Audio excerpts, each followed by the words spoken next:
Hello guys, welcome to Excel Tech. Once again welcome back to Excel Tech. मैं हूं आप लोगों के अबिडॉन और आज आप लोगों को सिखाने वाला हूं एक्सेल के बारे में। जैसे मैंने आप लोगों को लास्ट टाइम ही इंट्रोडक्शन के वीडियो में बताया था, हम एक्सेल को ए टू जेड, हम छोटे छोटे फॉर्मूला से लेके छोटे छोटे शॉर्टकट से लेके आगे की जो भी एडवांस टेक्नोलॉजी है या फिर जो भी ऑटोमेशन है उन सब के बारे में हम सीखेंगे। तो उसी तरह मैंने आज आपके लिए चालू किया हूँ पहला स्टेप, जो कि बिगिनर स्टेप होता है। ये मोस्ट ऑफ द लोगों को शायद पता भी होगा, लेकिन फिर भी आप लोग अगर स्टार्टिंग से सीखेंगे शायद आप लोगों के लिए एक रिवाइज्ड वर्जन जैसे भी हो जाएगा। तो मैं अभी आप स्टार्ट करता हूँ, हम अपने लेक्चर के अंदर जाते हैं।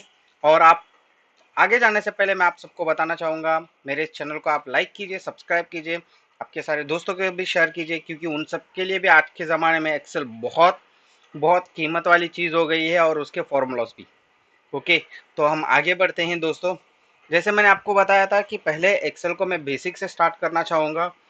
तो एक्सेल में सबसे बेसिक में क्या आता है, वो है ये सारे टैब्स, जैसे file, home, insert, page layout, formulas, data, review and view. ये सारे टैब क्यों दिया गया है और इन सारे टैब में क्या चीज़ें हैं जिसे हमें यूज़ करने पड़ती हैं इस फॉर्मूलाज के लिए, इस रिपोर्ट्स बनाने के लिए या फिर एक्सेल को चलाने के लिए। तो वो सारी चीज़ें हम पहले देखेंगे। उसके बाद मैं आज आप लोगों को छोटे छोटे कुछ फॉर्मूलाज समझाऊंगा, जो कि सम, काउंट, एवरेज, या तो फिर आता है एक मैक्स एंड मिनी। ये छोटे छोटे फॉर्मूला सिखाऊंगा। देन उसके बाद हम अगले वीडियो में हम स्टार्ट करेंगे आप लोगों के लिए कुछ बड़े बड़े और कुछ मसालेदार फॉर्मूलाज के साथ। पहले हम आगे बढ़ते हैं इन सारे टैब्स के डिटेल्स के साथ। तो पहला मैं बताना चाहूँगा फाइल। ये फाइल में जब जैसे क्लिक किया, एक छोटा सा नहीं, एक बहुत बड़े एक पेज ओपन हुआ है जिसमें पहले लिख के आया इन्फो। इन्फो मतलब इंफॉर्मेशन होता है।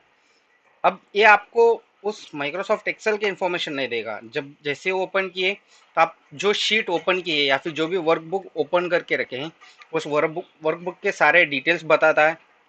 जैसे लास्ट मॉडिफाइड डेट कब है, या तो लास्ट प्रिंटेड कब है, इस फाइल को क्रिएट कब किया गया था, और या तो लास्ट टाइम सेव कब किया गया था, और यहाँ पे प्रोटेक्टेड वर्कबुक है कि नहीं। अगर इसे प्रोटेक्ट करके रखे जैसे पासवर्ड से, तो यहाँ पे बताएगा इट्स प्रोटेक्टेड। ओके, तो उसे हम चेंज करना चाहेंगे तो वो भी हम चेंज कर सकते हैं इधर से। देन न्यू, न्यू में आपको बताना चाहूँगा, यहाँ पे आप लोगों को हर कुछ नए नए टेम्पलेट भी आते हैं इसमें। अगर मैं देखता हूँ, मेरे इंटरनेट कनेक्टेड है, विल ट्राई। चलो फिलहाल कोई टेम्पलेट नहीं दिख रहा है, लेकिन इधरवाइज आप सबको एक एक टेम्पलेट दिखेगा, जिस टेम्पलेट के थ्रू आप उस रिपोर्ट के या फिर उस रिज्यूम के फॉर्मेट्स बना सकते हैं आपके लिए। और न्यू मतलब हमेशा न्यू वर्कबुक ओपन होता है। जैसे मैंने अब न्यू में क्लिक किया, एक ब्लैंक वर्कबुक मेरे लिए ओपन हो गया है। और इसे मैं क्लोज करूं, तो क्लोज करने के लिए आपको शॉर्टकट यूज करना है कंट्रोल डब्ल्यू।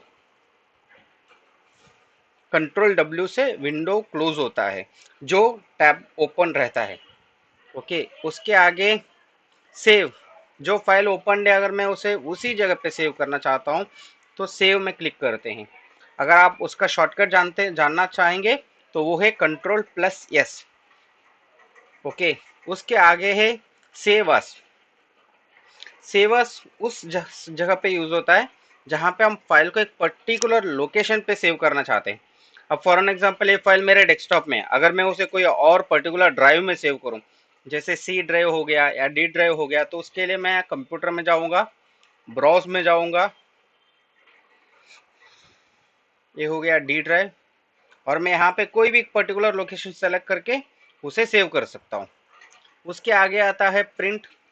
अगर आपके लैपटॉप कनेक्टेड है प्रिंटर के साथ, अगर आप कोई भी डेटा प्रिंट करना चाहते हैं तो इसके थ्रू प्रिंट कर सकते हैं। शेयर में आपको डायरेक्टली ऑप्शन दिया गया है, अगर आपका आउटलुक कॉन्फ़िगर्ड है तो इस फाइल को डायरेक्टली शेयर करने के लिए आपके दोस्तों के साथ ईमेल में। एक्सपोर्ट के थ्रू आप इसे एज अ पीडीएफ क्रिएट कर सकते हैं। क्लोज के थ्रू इस फाइल को आप पूरी तरह क्लोज ही कर सकते हैं। और अकाउंट्स में आपको इस जो एक्सेल जो है माइक्रोसॉफ्ट ऑफिस, उसके एक्टिवेशन के डिटेल सिर्फ बताया जाता है। अगर उसका आप थीम चेंज करना चाहते हो, जैसे आप चेंज कर सकते हैं लाइट ग्रे, डार्क ग्रे या वाइट। जैसे अगर मैंने इसे लाइट ग्रे पे क्लिक करूं, पीछे आ जाता हूं, ये थोड़ा ग्रे कलर के चला गया है। अगर अकाउंट्स में जाऊं, मैं उसे कर दूं डार्क ग्रे, पूरे टैब डार्क में बदलने चालू हो गए।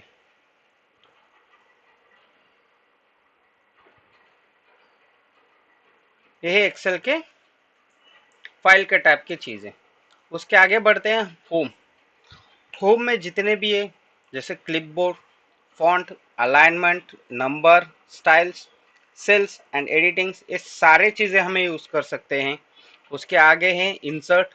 इंसर्ट में ही हमें समझ में आता है, हम अगर कोई भी फोटो इसमें चिपकाने हो तो हम इंसर्ट का यूज़ कर सकते हैं, या तो हम इसमें कोई भी एक चार्ट चिपकाना चाहते हो तो उसके लिए भी आप इंसर्ट में जाके यूज़ कर सकते हैं। Page layout. पेज लेआउट आपको तब काम आता है जब आप कोई डेटा को प्रिंट करते हो, जैसे उसके मार्जिन सेट करने का, अगर उसका ओरिएंटेशन लैंडस्केप में चाहिए या फिर पोर्ट्रेट में चाहिए, वो ऑप्शन सेलेक्ट करने के लिए, या तो उसका कोई भी प्रिंट टाइल्स।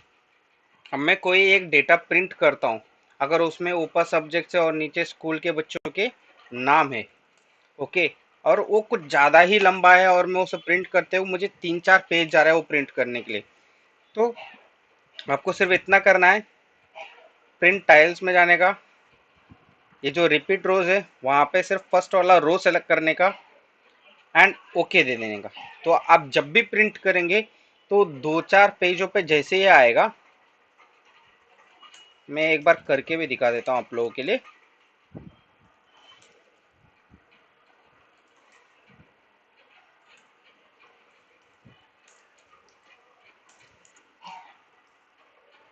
चलो अभी ये हो गया है 2 पेज का कम से कम। ये देखिए, ये फर्स्ट पेज है, आगे है सेकंड पेज।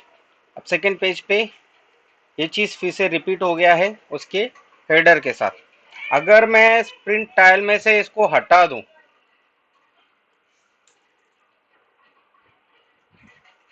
और मैं इसे प्रिंट में भेजूं, जैसे आप शीट 2 पे जाओगे तो ऊपर के सारे हेडर हट जाते हैं। तो ये बहुत हेल्पफुल है, क्योंकि ऐसे most of the data accounts team के साथ होता है, जहाँ पे आप प्रिंट करते वक्त आपको ये प्रिंट टाइल बहुत काम आएगा। फॉर्मूलाज, जैसे मैंने आपको पहले ही बताया, आप ढेर सारे फॉर्मूलाज है जो एक्सेल पे यूज़ कर सकते हैं, लेकिन फॉर्मूलाज के बारे में मैं अभी आपको कुछ बताना नहीं चाहूँगा। मैं फॉर्मूलाज आपको धीरे धीरे एक एक करके समझाऊंगा आगे इन वीडियोस पे। पहले छोटे छोटे फॉर्मूलाज आपको सिखाऊंगा, फिर बड़े बड़े फॉर्मूलाज इन फ्यूचर सिखाऊंगा। डेटा, डेटा में आपको एक चीज़ आता है पाइवट टेबल बनाने का, जिसका ऑप्शंस मैं आगे जाके आपको बताऊंगा। और इसमें वैलिडेशन करके एक डेटा है जो मैं आपको बताना चाहूँगा। अब कोई भी अगर देश का अगर आप नाम सेलेक्ट करते हो,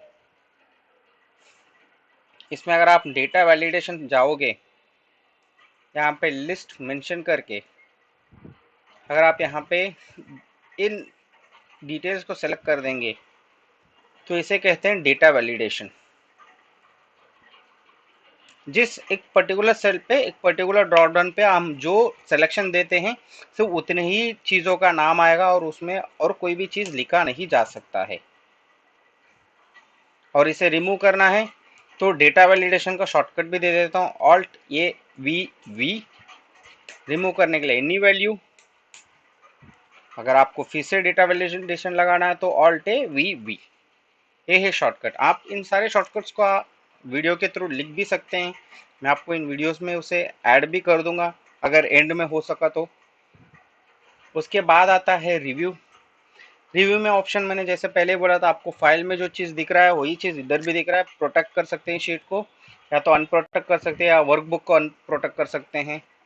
व्यू में इस पूरे जो सेल मेरे सामने दिख रहा है इसे मैं कैसे सेट करूं, इसमें मेरे को फॉर्मूला बार दिखना है कि नहीं। अगर मैं इसे हटा दूं तो ऊपर के फॉर्मूला बार हट जाएंगे, मैं लगा दूं तो वापस फॉर्मूला बार दिखेंगे। और फॉर्मूला बार अपने लिए हर बहुत ज़रूरी है, क्योंकि हम जो भी फॉर्मूला डालते हैं वो सब उसी में दिखता है। एक गाइडलाइंस हो गया है।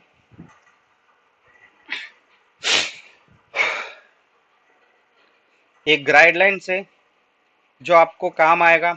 इस गाइडलाइंस अगर आप रिमूव कर दोगे तो आपके जो रिपोर्ट जो भी बनाएंगे वो एकदम अच्छे से लगेंगे।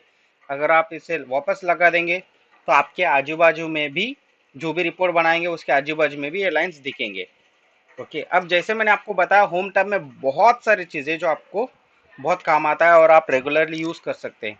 मैंने बाकी पेजेस के डिटेल्स आपको इससे पहले इसलिए दिया क्योंकि उसमें ज़्यादा इन्फॉर्मेशन है नहीं, लेकिन होम टैब में जितनी भी चीज़ें हैं जैसे कॉपी पेस्ट हो, कट, फॉर्मेट पेंटिंग, फॉन्ट के साइज चेंज करना, फॉन्ट के फॉर्मेट चेंज करना, उसे बोल्ड करना, इटैलिक करना, ये सारे हम शॉर्टकट्स के थ्रू करेंगे। आपको मैं माउस के थ्रू भी करके बताऊंगा और शॉर्टकट के थ्रू भी करके बताऊंगा, और इन सारे चीज़ों के शॉर्टकट आपको इस वीडियो के एंड में एक इमेज के नाते डाल देता हूँ। ओके, पहले आता है कट, जिसके लिए कंट्रोल एक्स। अगर आपको लगता है कि मतलब इन सारी चीज़ों को शॉर्टकट आपको सीखना भी है तो अगर आप इसके आजू बाजू में लेके जाएंगे तो वो खुद भी बता देगा। जैसे अभी तक कॉपी के लिए कंट्रोल सी है, फॉर्मेट पेंटिंग के लिए आपको शॉर्टकट सीखना है तो ऑल्ट दबाइए, एच दबाइए, तो सारे शॉर्टकट कीज आपको समझ में आ जाएगा दोस्तों। शॉर्टकट्स सीखना बड़ी बात नहीं है, it's not a biggest task. ये बहुत आसान चीज़ है, आप बहुत इजीली समझ सकते हैं, लेकिन आपको शॉर्टकट लर्न कैसे करना है उसका पहला स्टेप है ऑल्ट। अगर आप ऑल्ट दबाएंगे तो आपको ऊपर के सारे टैब्स के एक एक करके सारे शॉर्टकट कीज खुल जाएंगे। अब मैं पहले इन सारे डेटा के ऊपर बॉर्डर बनाना चाहूँगा। अभी मैंने एक छोटा सा रिपोर्ट बनाया सिर्फ आप लोगों को दिखाने के लिए, और इस रिपोर्ट अगर आप देखेंगे तो आधा अधूरा है, इसमें ना बॉर्डर है ना हेडर का एक्सप्लेनेशन है कि मतलब मैं समझूँ सिर्फ यही हेडर है, और ना ही वो कुछ अलग अच्छे तरीके से। तो उसे हम फॉर्मेटिंग करेंगे, वो मैं आपको शॉर्टकट के थ्रू भी करके दिखाऊंगा, तो मैं उसके शॉर्टकट बताते भी जाऊँगा। अब मुझे इसके बॉर्डर लगाने, जैसे मैंने आपको बताया था, पहले हम ऑल्ट दबाएंगे, ये दबाया मैंने ऑल्ट, होम टैब आ गया, होम टैब में मेरे बॉर्डर है तो एच। अब बॉर्डर के जगह पे शॉर्टकट दिखाया गया है बी, तो हम दबाएंगे बी। अब यहाँ पे ढेर सारे ऑप्शन है, जैसे बॉटम पे, बॉटम मतलब सिर्फ नीचे के लाइन पे लाइन गिरेगा, टॉप मतलब सिर्फ ऊपर के लाइन पे, लेफ्ट मतलब सिर्फ लेफ्ट, राइट मतलब राइट। तो इसमें बहुत सारे ऑप्शन है, लेकिन मुझे एक ही चीज़ चाहिए, वो है ऑल बॉर्डर्स। तो मैं इसमें दबाऊंगा ये देखो दोस्तों, तो इसका शॉर्टकट क्या बना, ऑल्ट एच बी ए। इसके थ्रू आप इन सब के बॉर्डर लगा सकते हैं। अब मुझे इस हेडर को एक अलग फॉर्मेट पे रखना है ताकि समझ में आए यही हेडर है, तो मैं इसे पहले बोल्ड करूंगा। बोल्ड करने का शॉर्टकट है कंट्रोल बी। देखो दोस्तों, बोल्ड हो गया है अभी ये। अब इसके बैकग्राउंड जो है, इसके बैकग्राउंड को मैं कुछ कलर देना चाहूंगा ताकि और भी प्रेजेंटेशन के साथ लगे। तो ऑल्ट एच, फिर से एच। अगर आप देखेंगे इसमें पीछे के कलर्स चेंज हो रहे हैं जैसे जैसे मैं इधर सेलेक्ट कर रहा हूँ। ओके, तो ये मैंने लगा दिया एक कलर, ये देखो बैकग्राउंड एकदम अच्छा लग रहा है अभी। अब मुझे इसके फॉन्ट कलर चेंज नहीं करना है, लेकिन आप लोगों के बता दो तो अगर चेंज कर सकते हैं वो भी शॉर्टकट से। उसका शॉर्टकट है ऑल्ट एच एफ सी। इसमें देखें, देखिए फॉन्ट के लिए बहुत ढेर सारे कलर आए हैं, अगर आप चाहें तो कोई भी कलर सेलेक्ट कर सकते हैं। अब फिलहाल मैं एक बार एक कलर सेलेक्ट कर लेता हूँ। ये देखो, फॉन्ट का कलर था पहला ब्लैक, अब हो गया है डार्क ब्लू। अब इसे फिर से अगर मैं इसका कलर ब्लैक करना चाहूँ, नहीं, एफ सी, ये हो गया है ब्लैक। ओके दोस्तों, अब इसमें आता है रैप टेक्स्ट। रैप टेक्स्ट मतलब क्या होता है, चलो उससे पहले एक और चीज़ देख लेते हैं हम, वो है फॉन्ट का फॉर्मेट चेंज करना। अब ये फॉर्मेट है कैलिब्री, अगर मैं इसको चेंज करना चाहूँ तो हॉल्ट एच एफ एफ, इस पर मैं फॉर्मेट चेंज कर रहा हूँ, टाइम्स न्यू लो तहोमा। देखो मेरे जो भी ये डेटा एकदम अलग फॉर्मेट पे चेंज हो गया। पहला एक फॉर्मेट था, अब उसका एक नया फॉर्मेट है। देखो कंट्रोल जेड करता हूँ तो पहला ये फॉर्मेट था, कंट्रोल वाई से हम रीडो कर सकते हैं। इसके आगे अगर आप देखेंगे तो इसका फॉन्ट का साइज भी हम चेंज कर सकते हैं। जैसे ऑल्ट हैच एफ एस दबाने से मैं यहाँ पे इसका साइज दे देता हूँ 9। देखो कितना इसका लुक ही चेंज हो गया है दोस्तों। पहला इसका क्या साइज था, 11 था, उसका फॉर्मेट कुछ था बट स्टिल वो छोटा था। अब हम तहोमा में रख के 9 कर दिए तो इसका लुक देखने में भी अच्छा है और थोड़ा प्रेजेंटेशन के साथ भी लग रहा है। ओके, अब आगे क्या मेंशन के बताया था मैंने, जैसे आपको रैप टेक्स्ट। ये रैप टेक्स्ट क्या होता है? रैप टेक्स्ट वो है, जैसे अगर मैंने माइक्रोसॉफ्ट स्पेस एक्सेल लिख दूं तो वो एक पर्टिकुलर सेल के बाहर जा रहा है, तो हमें उसी सेल के अंदर अगर उसे रखना है तो आपको एक ही काम करना पड़ेगा, रैप टेक्स्ट में क्लिक करना है। अब देखो जैसे मैं रैप टेक्स्ट में क्लिक किया तो माइक्रोसॉफ्ट दो अलग अलग लाइन पे आ गए, लेकिन वो है तो एक ही सेल में। अगर मैं उसे फिर से रैप टेक्स्ट में क्लिक करूं तो वो हट जाता है। अब रैप टेक्स्ट में जाने का आपका शॉर्टकट है ऑल्ट एच डब्ल्यू, फिर से ऑल्ट एच डब्ल्यू से वो हट जाएगा। दोस्तों शॉर्टकट सीखने का एक ही तरीका है, सिर्फ ऑल्ट दबाइए। ऑल्ट दबाने से आपको आगे के जितने भी शॉर्टकट्स है सब आपके हाथों में रेगुलरली बैठ जाएगा। आपको सिर्फ नॉर्मली छोटे छोटे धीरे धीरे करके सिर्फ प्रैक्टिस करनी पड़ेगी, लेकिन जैसे प्रैक्टिस हो जाएगा तो आप आंखें बंद करके सारे शॉर्टकट्स डाल सकते हैं।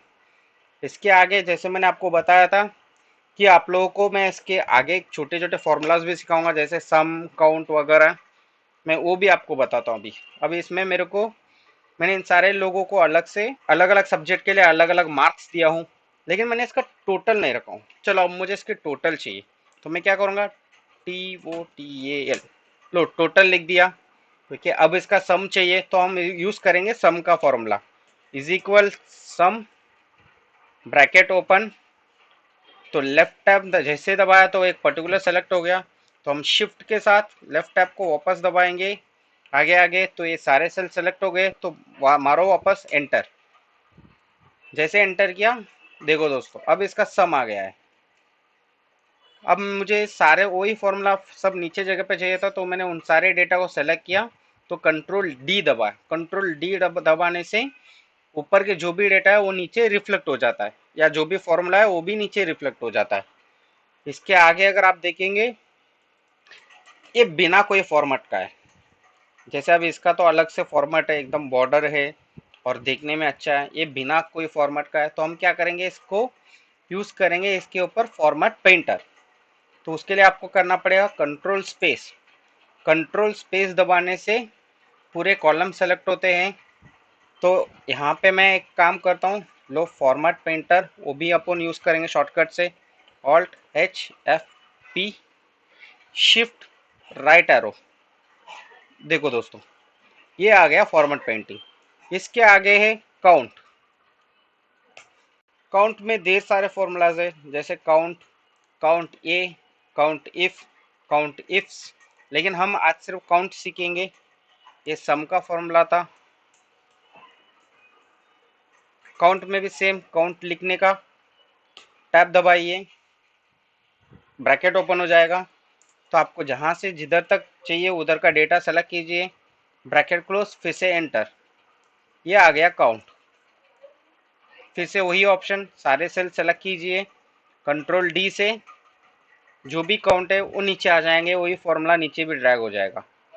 उसके बाद आता है average.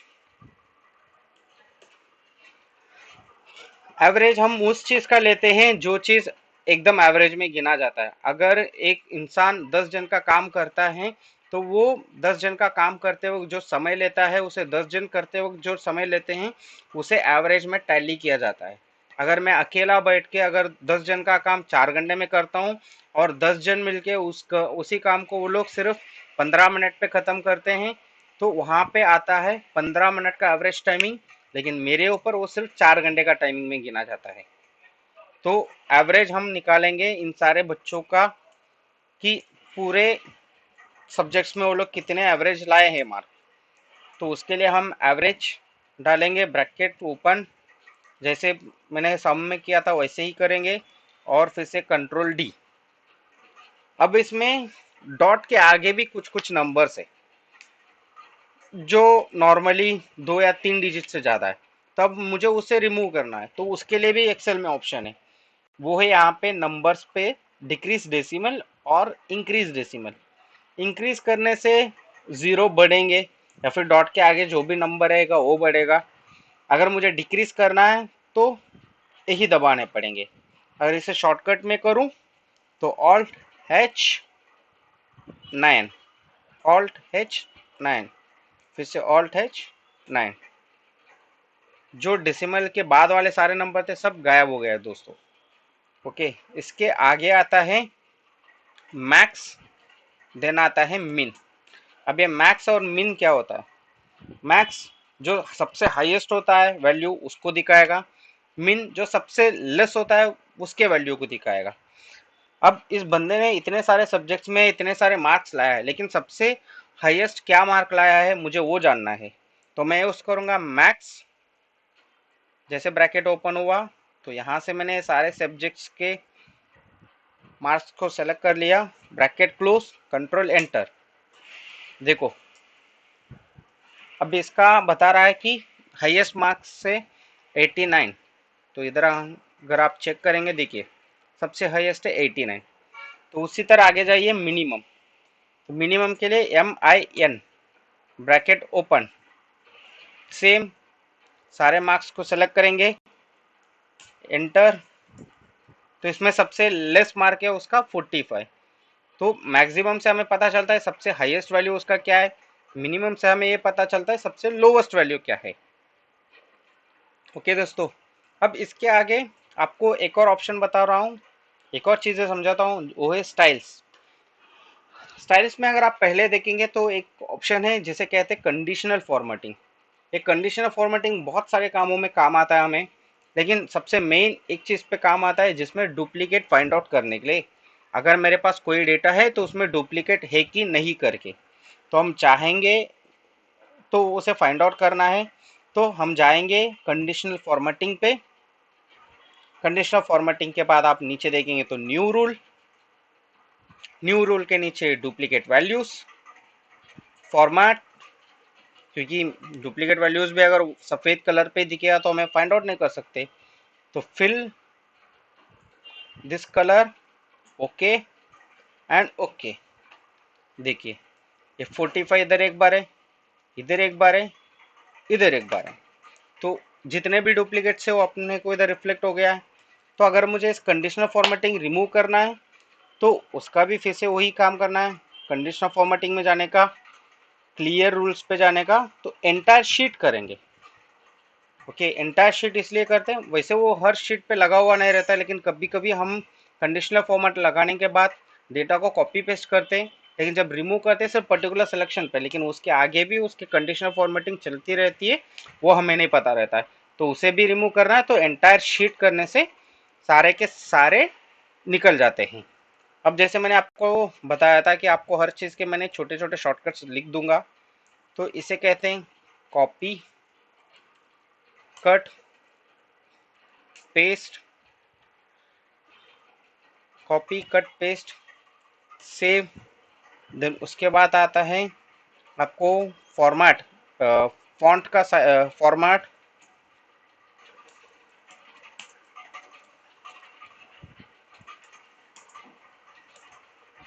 Format, then font size,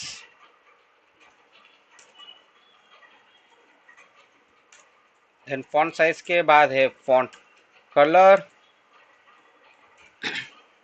then font background colour,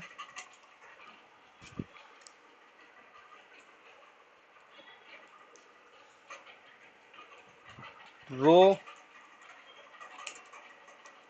adjustment. अब ये रो एडजस्टमेंट क्या होता है वो भी मैं आपको बता देता हूँ। मैं आपको कॉलम बता देता हूँ तो आपको रो भी समझ में आ जाएगा।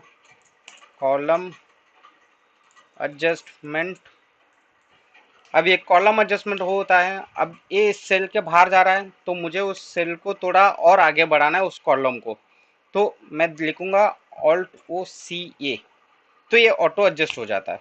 इसी को मैंने बोला कॉलम एडजस्टमेंट। देन उसके बाद आता है बॉर्डर, बॉर्डर के बाद आता है रैप टेक्स्ट, उसके बाद आता है मर्ज सेल। चलो दोस्तों, फिलहाल मैं आपको इन सबके शॉर्टकट्स बता देता हूँ। इसको है Ctrl+C,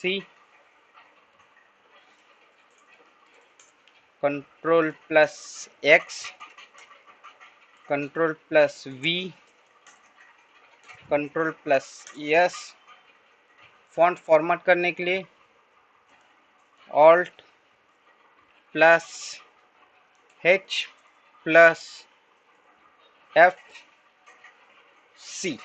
नहीं, F।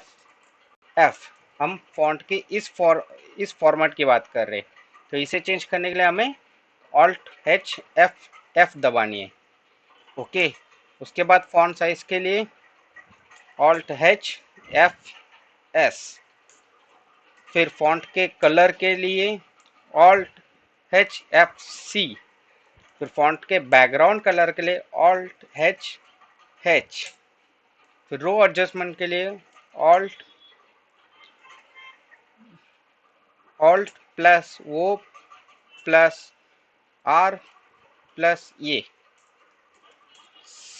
कॉलम के लिए Alt+O+C+A।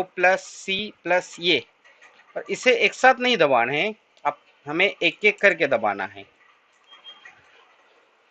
बॉर्डर के लिए है Alt+H+B, रैप टेक्स्ट के लिए Alt+H+W, मर्ज सेल के लिए Alt+H+MC।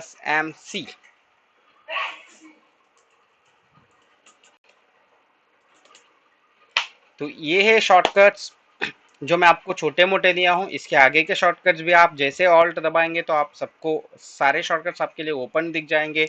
ओके, तो इस वीडियो में आपके लिए इतना ही है दोस्तों। मैं आगे के वीडियो में आप लोगों को, जैसे मैंने बताया था, काउंट एंड सम में और भी बड़े बड़े फॉर्मूलाज है, जैसे समिफ,